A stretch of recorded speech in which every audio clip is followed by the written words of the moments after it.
nakapagtala ang PHIVOLCS ng sunod-sunod na Strombolian activity sa Mayon Volcano. Ayon sa PHIVOLCS, ito ay naramdaman kaninang 12:15 a.m., 12:36 a.m. at 1:20 a.m.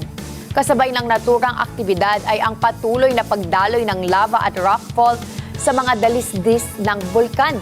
Sa kabila nito, nananatiling umiiral ang Alert Level 3 sa Mayon Volcano. Ayon sa PHIVOLCS, nangangahulugan ito na mataas pa rin ang antas ng pag-aalboroto ng bulkan at may posibilidad ng mapanganib na pagsabog. Patuloy na pinapayuhan ng PHIVOLCS ang publiko na mahigpit na iwasan ang pagpasok sa 6-kilometer permanent danger zone at maging alerto sa mga opisyal na abiso ng mga lokal na pamahalaan at ng ahensya upang matiyak ang kaligtasan ng lahat.